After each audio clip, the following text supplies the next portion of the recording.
Hello and welcome. This is Business Breakthroughs Podcast. My name is Diane Fulmer, your host.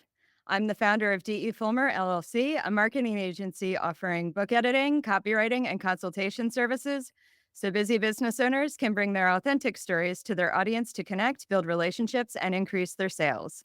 In the description box or show notes, you'll find some links to connect with me.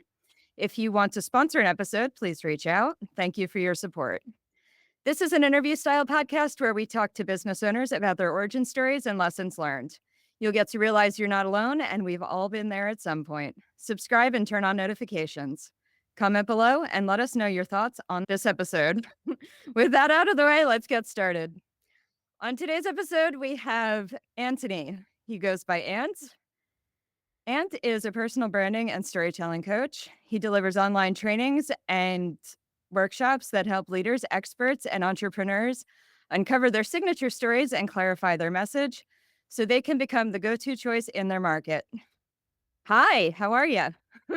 G'day. Good morning. Good evening, Diane. Good Good to meet morning to you. you. Yes.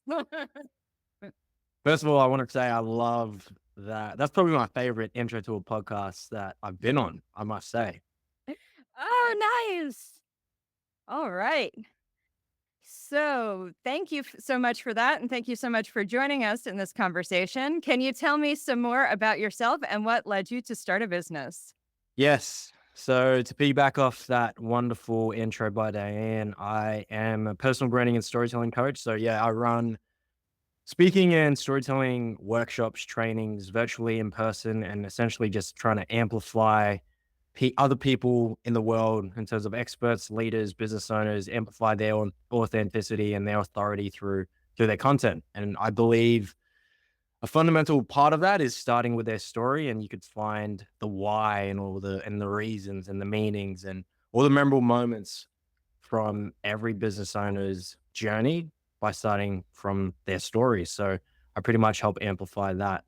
And I guess the reason behind that, my why is the short version is I just remember being a kid growing up and my dad being a very stoic gentleman who didn't show much emotion. I Mm. realized quite early that the things that pulled on his heartstrings were those soppy TV shows where there was a very emotional moment in the storyline, or I remember a current affairs, those news story shows, and they would show families and just like very emotional real life stories that would showcase on those shows. And I would always Yeah. glance toward my dad and I could see a little teardrop running down his face. And I was like, yes, he's human. Mhm. So Yeah. I just realized that, yeah, a lot of the raw emotional stories that make up every human's life is what can really pull on the heartstrings of even the most stoic people. So yeah, that was just the first inkling as to, yeah, me realizing that, yeah, stories, the human stories behind everything, every business, every organization is the things that's going to connect us on a human level. So that was my first little foray into, oh, okay, there's something in here. So yeah. Brilliant. So, what inspired you to get started in business and make that leap? Yeah, that's a good question. I think the first conscious moment where I saw myself pursuing business or getting into this world was me. Again, it ties back to my origins of me really being in tune with that inkling or that calling towards something. And that something was a video camera growing up. And that was my outlet for my own personal self-expression. Like I felt like the biggest kid in the world whenever I had camera in hand. And it was my version of expressing my creativity or expressing my deepest truth and what I wanted to see in the world. And I think that has a lot of overlaps with the entrepreneurial journey of like we want to create what we want to see in the world, whether that's through a business or whether that's through video. So that was my first little inkling into something that was creative or entrepreneurial. It was like I want to see these types of videos in the world and I want to go make it. And despite not seeing it before. And then with that sort of stuck with me. And then I turned that into a freelance videography business in my early 20s. And then that grew into a creative agency. So we're doing videos for real estate agents, small businesses. But I realized that video agents aren't aren't typically a demographic I align with on a personal level. Bear in mind, I connected with a lot of good humans in that industry, but I just Mhm. realized, okay, maybe too egocentric for me, maybe a bit too materialistic for my liking. Okay. So over COVID, we pivoted into branding projects for small businesses. So that was just uncovering their values, their mission, their vision, and then showcasing that through video. But there was a moment where I realized I was trying to help all these people uncover their values and their missions, statements in their personal life and their Mhm. business. But I didn't realize what I valued as a person in that moment. And bear in mind, I was only in my early 20s, but it was just one of those moments where I was like, whoa, okay, maybe check in here and realign, recalibrate, and figure out what's really calling you in this next phase. So, freelance videography, agency life, into branding, and in from branding, it went more into working with personal brands and then helping them with their content, helping them with their marketing, and now helping them with their storytelling. So it's just a little trajectory into to where I'm at now. Wow, this makes so much sense as to what I see from you on your Instagram and the quality of your videos and everything. I'm like, wow, they're so good. I know that storytelling is your thing, but you really have an eye for the storytelling in your Thank videos, you. and you're Why really you able to bring that to life. So I have noticed that, and the videography background definitely makes sense. Yeah, Yeah. definitely. Yeah. Yeah, and on that note of with the sketches, that's definitely five-year-old Ant doing his thing, Yeah. just like going wild. So, I think that's really important, Yeah. with business is like, how can you interweave and intertwine, that inner child or that inner team that's within us, and how can we showcase them and celebrate them through the work we do? I think that's very important. No, absolutely. Can you tell me some more about what you've learned and who helped along the way? Who inspired you? Yeah, man, there's so many people. I feel like I'm at the Oscars and I'm like, okay, who's on my list? But yeah, there's definitely so many, so many people I could refer to. Yeah, I think lessons to start off with lessons. Okay. I think the biggest realization I've learned is that business, entrepreneurship, this wild arena, the wild, wild west of business, it is the greatest initiation into personal development. Like a lot of the times people go, oh, I want to get into personal development, self help, pick up a book, attend that Tony Robbins seminar. But Mhm. really, I say the biggest initiation into any personal growth is go start a business. Yeah. Try stick with it for at least 12 True. months Yes. because all your shit will rise to the surface. And if you're Oh, not yeah. willing to address it and work through it, man, it's going to eat you up. So That's true. yeah, yeah. Yeah. It's really developing that appetite and that stomach to withstand the Yeah. storms, ride the Mhm. highs, but also be willing to get thrashed into the shoreline or into the ground. It's a wild game.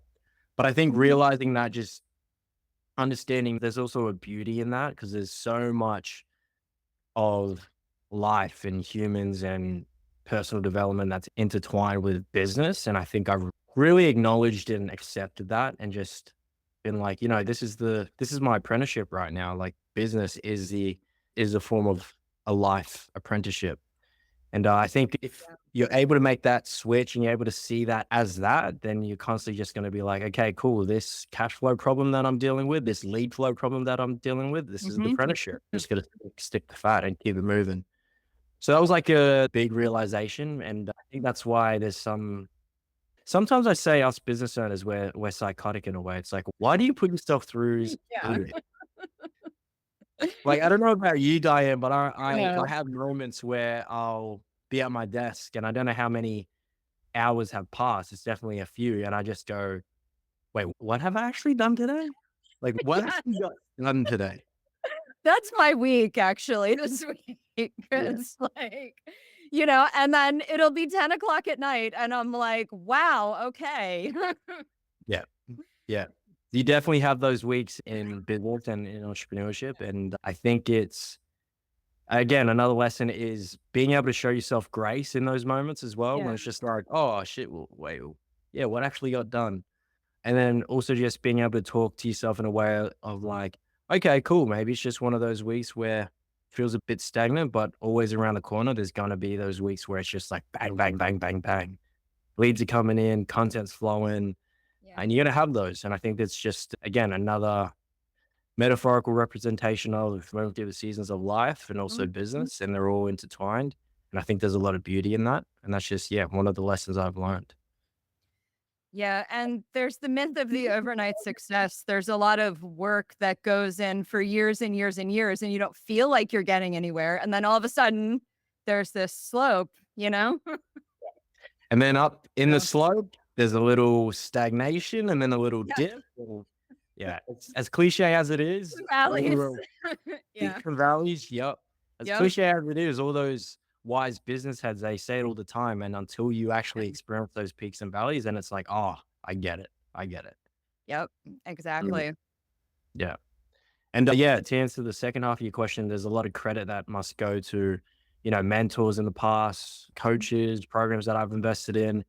And I think it was really valuable for me to invest at a young age into mentorship or personal development because you get a real life insight into the business challenges in real time. And I think hearing the reality of what it's like being in business, experiencing the financial challenges, experiencing the client challenges, it does streamline the mistakes you make, but also streamline the speed of learning for sure.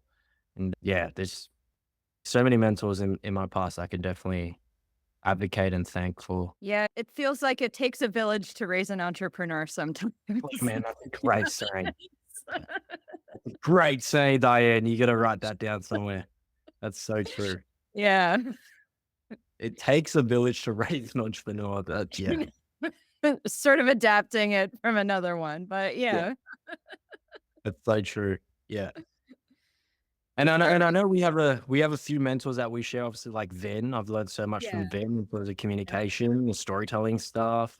Mhm. I've worked with business coaches, and I think I again, one thing I realize every time I invest in a mentor or a coach, I come into it with one intention of like, oh, I want to extract all these communication lessons, or yeah, tell Mhm. me how to build the lead magnet, or tell me how to create the funnel. But I always find out that it's those tiny little insights or those lessons that I take from a coaching program that I didn't necessarily come in with the intention of having. And it's Mhm. always those underlying lessons that I take from each mentor that leaves the most profound effect. So I'll give you an example. Okay. Um, so like I have a business coach who's it's and it's unfortunate that I have to pigeonhole people into these terms of he's a business coach, but it's just I've learned so Mm. much in terms of relationships, romantic relationships from this business coach because will go on tangents where he talks about his family or his relationship with his partner, and he's been in a committed relationship for 14 years. So there's so much insight that I can get from the relationship realm that he's experienced. And then he references some analogies into business and it becomes a business lesson. So I think every mentor I've learned or I've been mentored by, there's always life lessons that they interweave into their business lessons or their content. And you'll see Vin, he's always mentioning family or he's always Yeah. mentioning partner pay when into his stories or Yeah. into his content. So yeah, just going back to my point of business and life, they're just so interconnected. It's just like two Mhm. DNA strands overlapping one another. And it's like the more you leverage the lessons of your life and your authenticity and the stories that you have into your business, the more complete or more whole your journey as an entrepreneur will be. Yeah. Yes, and you had a recent post about building relationships with people, about how there's being in the friend zone in your Oh, content yeah. and then building a relationship with your audience. So, in a sense, all of this storytelling is really important because then you can build that relationship with Mm, people, and people want to do business with who they have relationships with exactly. and Yeah. who they can relate to. Exactly. Yeah. Spot on. And yeah, for the listeners, I put out a post where there was a study done by the Journal of Social Relationships, and the average time it takes from a stranger to become a casual friend in your life is about 50 hours, Mhm, 150 hours to become good friends, and then about 250 to 300 hours to become best friends with a person. mhm. And the complementary fact with that is our brain also cannot tell the difference between time spent in person and online. Hmm. So that said, that's why we feel so connected to our favorite music artists. Like Diane, who's your favorite music artist? Aerosmith. Aerosmith. Now, Diane, tell me, how many albums or songs have you listened from Aerosmith? Oh my gosh, when I was a teenager up until that point, I had every album they ever made, including Box of Fire. I mean, I think I And could that's just stream them all now, but there's yeah, an Aerosmith song for every mood. yeah, But yeah, 100%.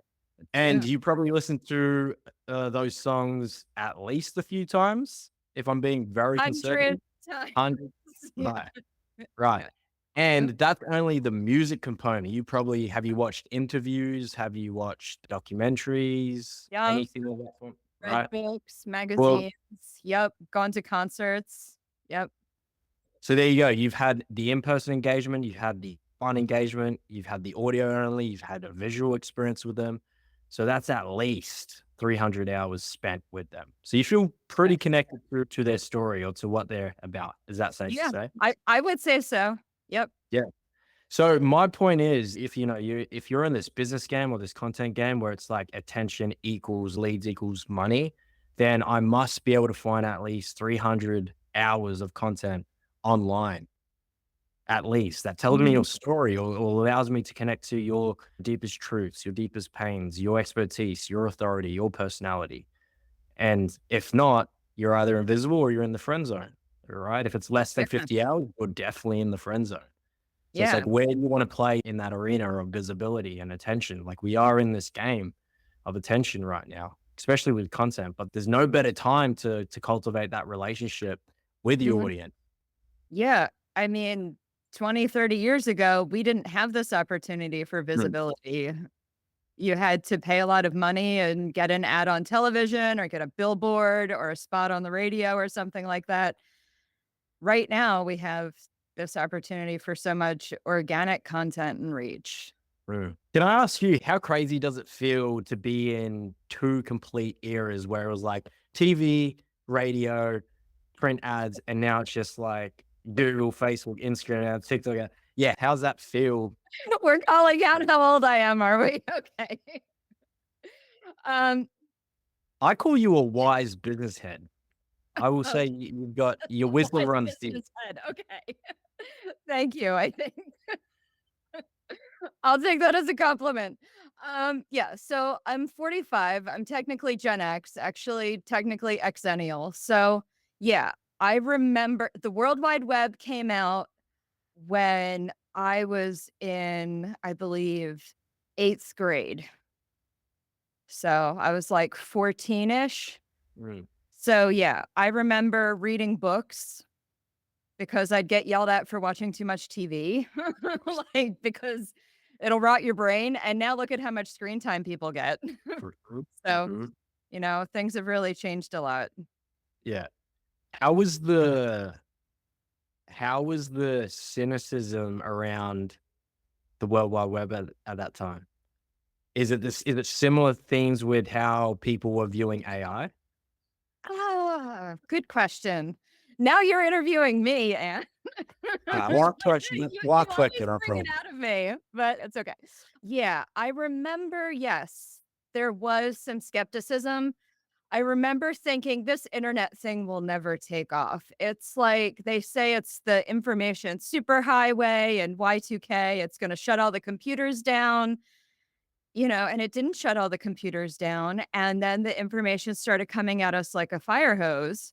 Mm, And now it's the people who can sort through the information mm, mm, mm, and actually, like, it's not actually a problem that there's so much information, but it mm, is. Like, people have to manage their attention spans, mm, and they have to manage their focus. mm, That's the big thing, because it used to be that if I had a research project for school, I could go to the library, research that one thing. There was nothing distracting me on the side. mm. Now, if I pick up my phone, it's like, "Oh, look, there's Instagram," you know? Yeah. Yeah. So, Mm. I would say now it's about managing your focus. Mm, That's a big thing. yeah, so relevant. Yeah, something I want to segue with that is managing your focus, managing your time, Yeah. managing where your attention goes, especially in business. Like a lot of Yeah. the business owners I speak to, they're like, "Oh, I need to make the YouTube video. I need to do the podcast thing." There's so many avenues you can take with your content and Yeah. marketing. Yeah. And to go off your point, I just had a call with someone and they were saying my approach to content feels like a fire hose at the moment. Like it's Yeah. Yep. run and gun. It's just pick up the phone, all right, write an email. It's just like there's no laser focus on one content platform or format that works in your favor. And he was like, I just want a dam and just be able to channel this energy and this attention into a sustainable flow of content. And I think to my point, I always say the most sustainable way of approaching content is pick a channel or pick a platform where you can just funnel your ideas in and just Mhm. test like a maniac. Like for me, it's Facebook. I will just say some wild, wild stuff on Facebook and just throw out ideas and see what sparks curiosity or conversation within people or my audience. Mhm.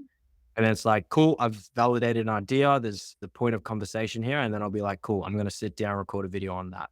So I'm just trying to create a more systemized approach to content. And like you said, just instead of doing that fire hose chaotic approach, it's like, how can you create a more, yeah, sustainable flow of content that works for you? Because, yeah, I know we're both here not trying to be full time content creators. We're here to actually grow a business and to have the impact Yeah. and to make the sales. Yeah, that's a great point. So I think now is a good time for some brief breakthroughs. So, can you tell me a mistake people make? In business content, I feel like there's so many I can see. The first thing that comes to mind is there's many limiting beliefs that I hear a lot of the times from my own students, but also people I speak to when it comes to, yeah, this content game or Mhm. storytelling. The biggest limiting belief I hear when it comes to people wanting to share more stories online and then for their personal brand or in their content is they believe they don't have a story worth sharing because it's not traumatic enough. It's not sensational enough. It's not this Instagram influencer type of lifestyle. So therefore it's not interesting. And what I would say to that is the only reason they believe that is they just haven't taken the time to sit down, review and reflect and to extract the meaning and the potency from the moments that they've lived.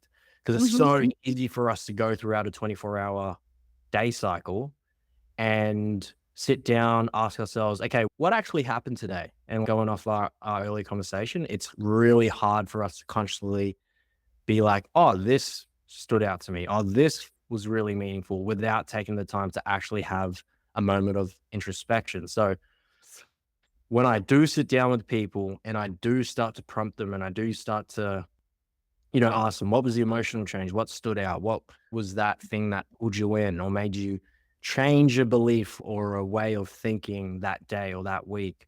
And then we Mhm. start to unravel it.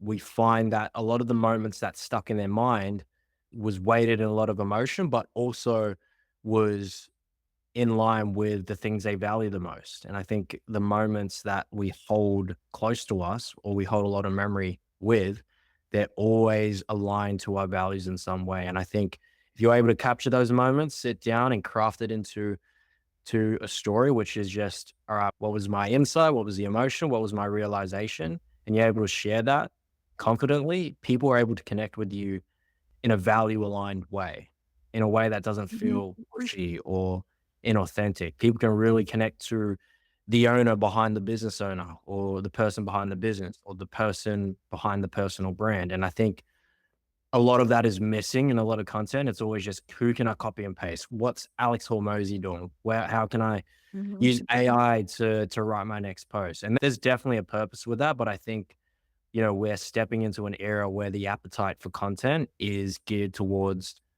authenticity, personality, more storytelling pieces of content. And I see you nodding your head, and I could attest to that. And you probably feel the same way. And I think, yeah, we're at the forefront of more emotional expression behind content. And I'm, yeah, really, really excited about that thought. Yeah, that's an excellent point. And with AI, we don't have the humanity yet. And we were talking before about people want to build relationships with people and talk to people. That's why I think the authenticity and the storytelling and all of that is so needed right now, Yeah. especially with the AI. Yeah. Well, yeah, with every new revolution of tech, there's always going to be, that opposing force where it's like, oh no, yeah, AI is great, but yeah, we need the humanity back. We need to Yeah. humanize then again, for sure. Absolutely. Mm. All right. So, what is a recent lesson that you learned? Recent lesson that I've learned is okay. There's an explanation that is required behind this, but a lesson I've learned is that everyone is a liar. I explain. Let me explain. Yeah.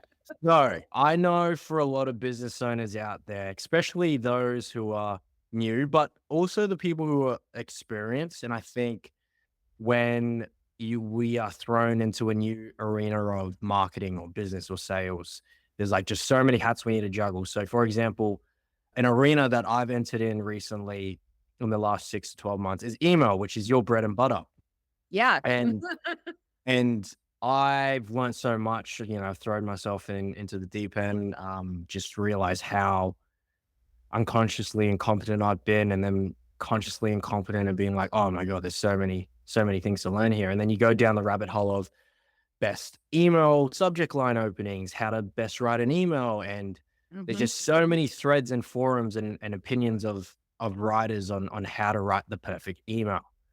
And what I've learned is everyone's going to come into a topic or an area of expertise with their own bias and their own point of view. And it really is up to you to just test and validate through your own practice of writing or that skill in order to find what sticks for you.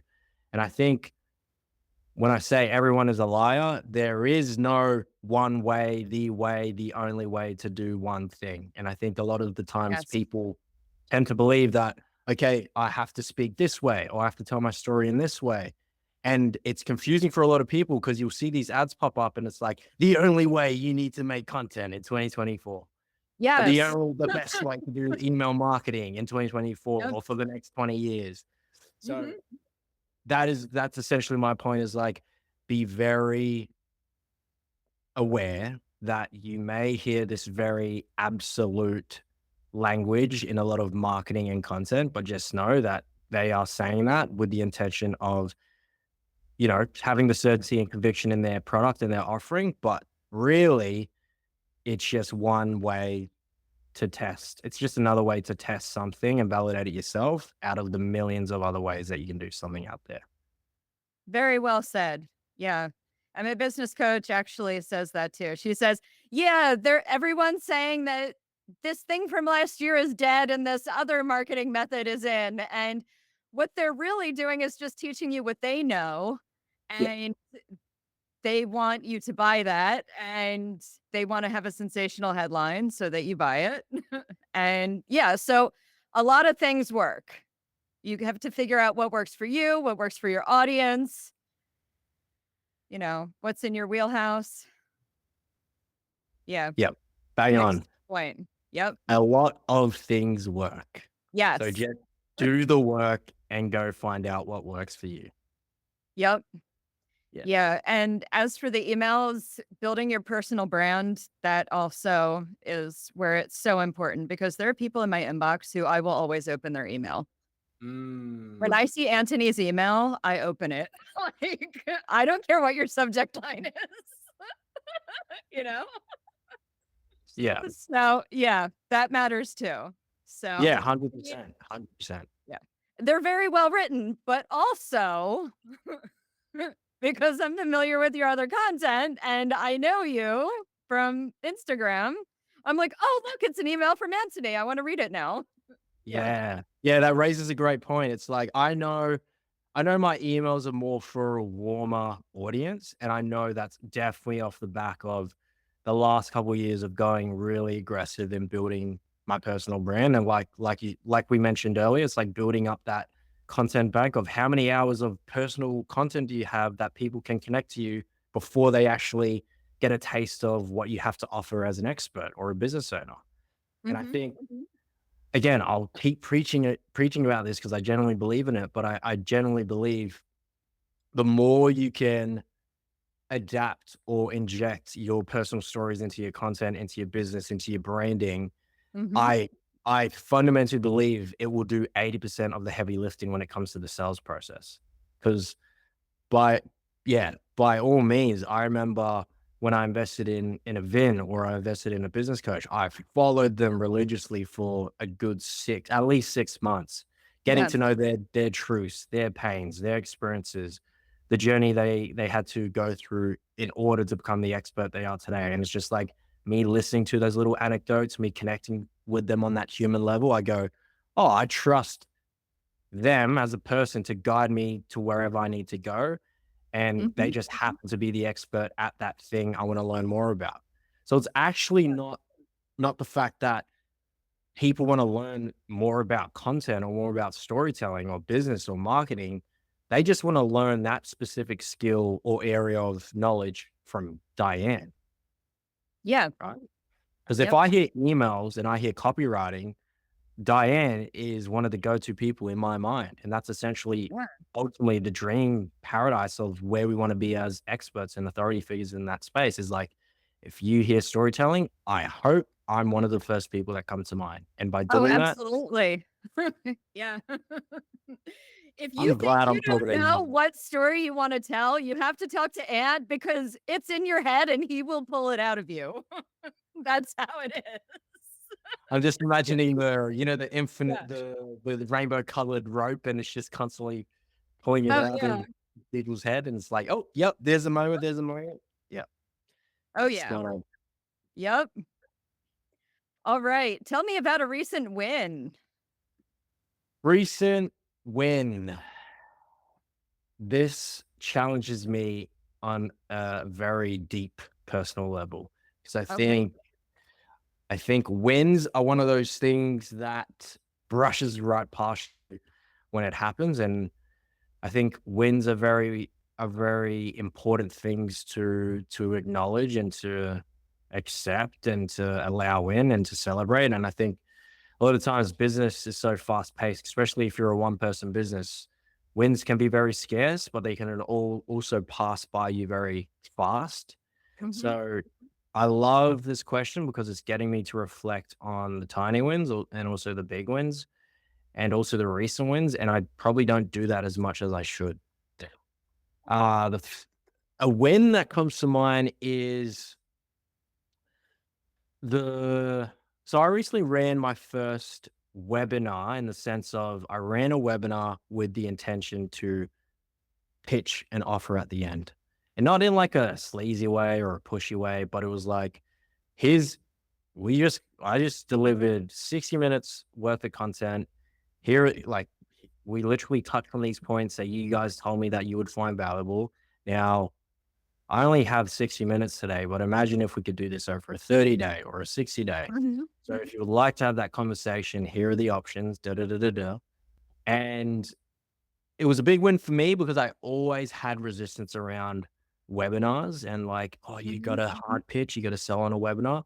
But I reframed it in the sense of I'm only there to offer the next best step for those who feel connected on taking that next best step with me. And I feel like I'm doing myself a disservice or I'm not fulfilling my duty as a leader in my space if I'm not showing or providing the next best option for people to get their desired result with me. And yeah, it's been a big mindset shift and a paradigm shift within me as a business owner, but also as a person of reframing how I want to invite people into my world or how I want to invite people to take that next phase of transformation, whether it's with me, Yeah. whether it's with Vin, whether it's with Diane, it's like we're all on team human, but it's like at least Yeah. provide them with a better option than what they're gonna see from one of those pushy sales ads or whatever. It's like always be providing the next best option for your audience or for people who are in your world. So yeah, that's a win for me for sure. That's brilliant. I'm really glad that you're doing that because, it's sort of like when you read a really good book and you wish that there was another one after in the series.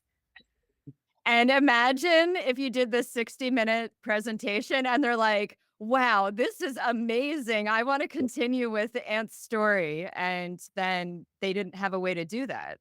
And you Yeah. do. So, yeah, or their story, the Yeah. story of you and them Yeah. having stories.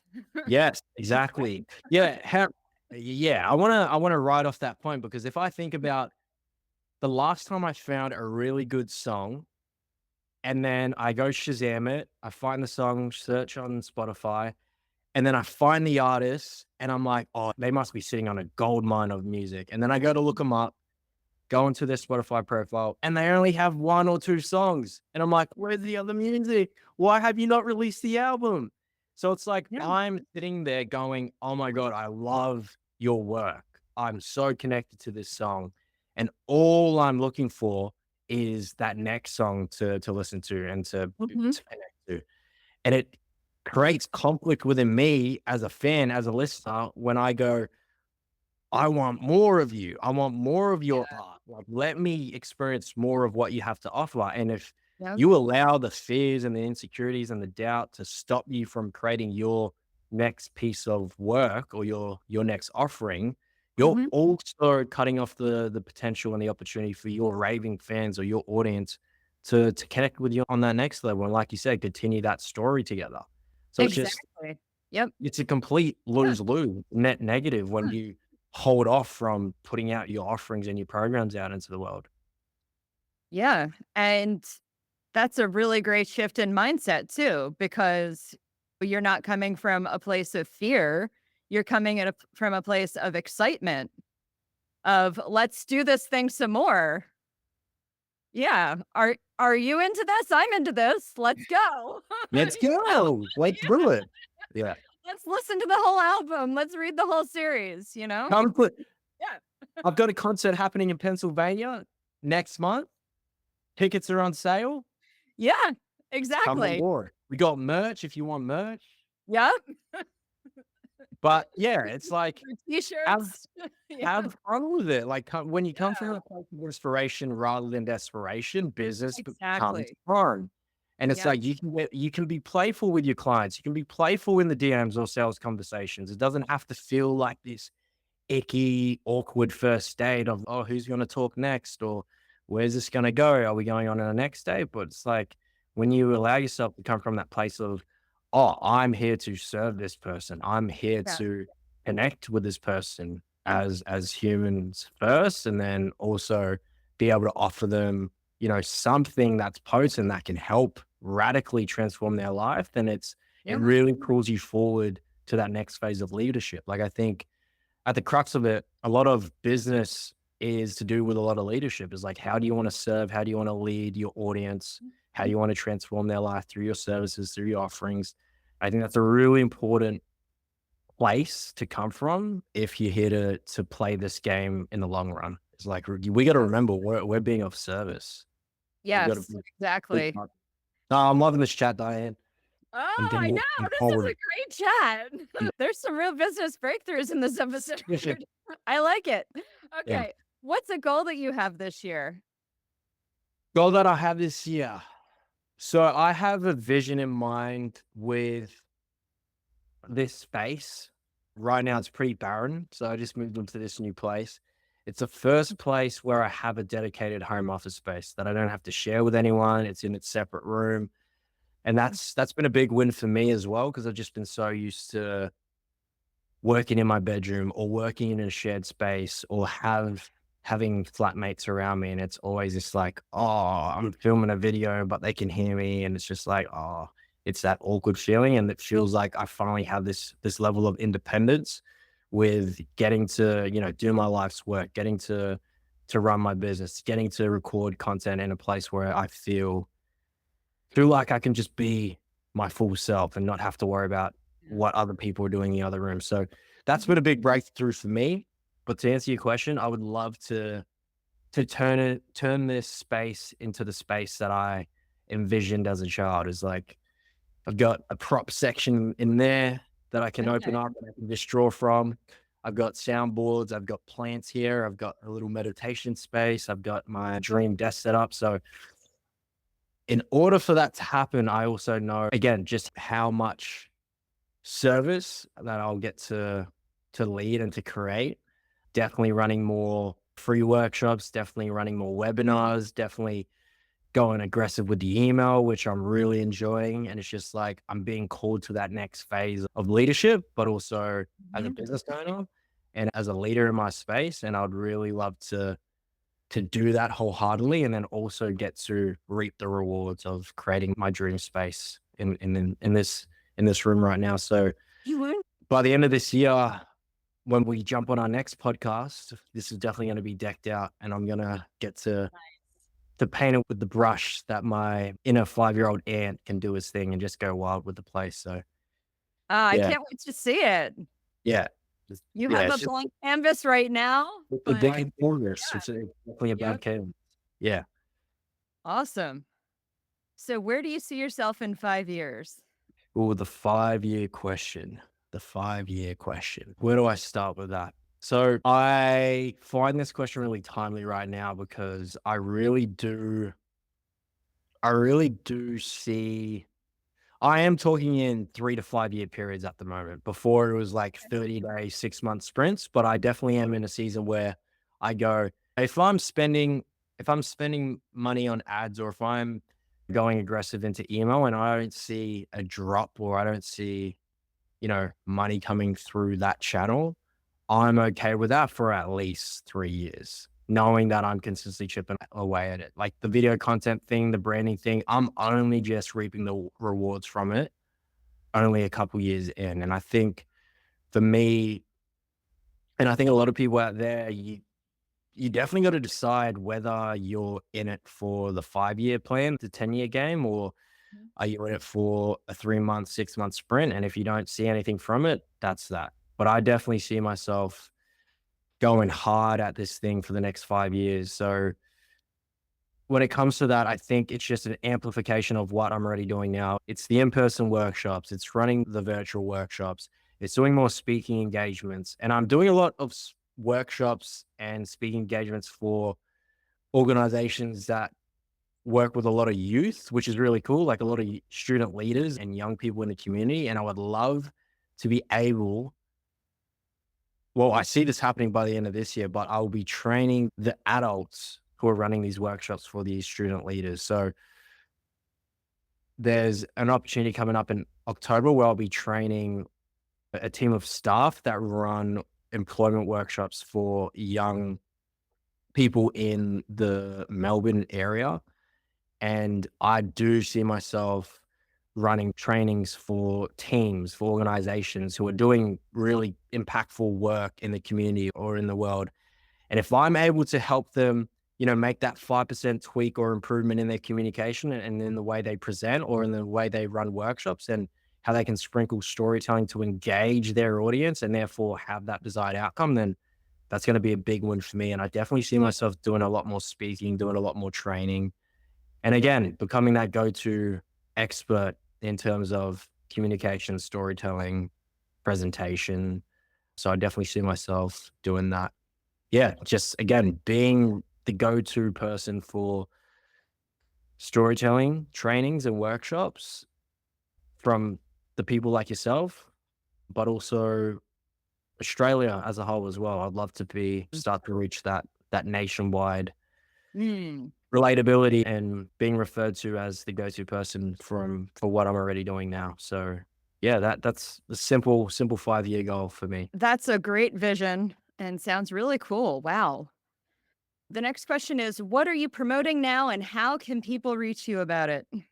Beautiful. So we are in the thick of a storytelling sprint. So it's my 30-day entry level program. So it's for experts, leaders, business owners who want to take the next big quantum leap into their content, into their marketing, and specifically the vehicle we use is storytelling. So it's like, how can we inject more personable stories in each stage of your content marketing funnel? And why is that important? It's because when I speak to business owners and I go, okay, tell me the story that gives me insight into why you're doing what you're doing, or why you're doing what you're doing in that certain way that makes you different. And they're stumped usually because, again, they just haven't taken the time to go through the moments that shifted their belief to inspire the change that they're making and leading in their business or what they're doing right now. So if I can help you, or if I can extend an olive branch and bring you into my world and help you amplify your authority and your expertise, but also your personality and your authenticity in your business, I think, again, it's just, I'm trying to create as many win-win-wins scenarios as possible. And I think, yeah, we're doing that, and we're going red hot in the 30-day storytelling sprints. So all my links, how to reach out to me. I'm a big Instagram guy, and straight away, if you land on my page, you'll see my pinned post. You'll find a way to discover some of my stories, my expertise, and yeah, there's a lot of juicy tips and free resources when it comes to amplifying your expertise and authenticity through your content. And do you want to let us know your Instagram handle? Yeah, for sure. So it's at Antonie, ANTONIE_NG. All right, wonderful. We'll also make sure that that link gets into the show notes and the description. And do you have any final breakthroughs, lessons, thoughts? Get on a podcast with Diane, because you'll have fun, you'll go fast, and you'll find a lot of breakthroughs yourself. So yeah, get onto it. Oh, that's wonderful of you to say. Thank you so much. It's been a pleasure. This has Likewise. been this has been Business Breakthroughs with Diane Fulmer and guest Anthony. Thank you so much for listening. Don't forget to like, comment, save, share, and subscribe. See you next time.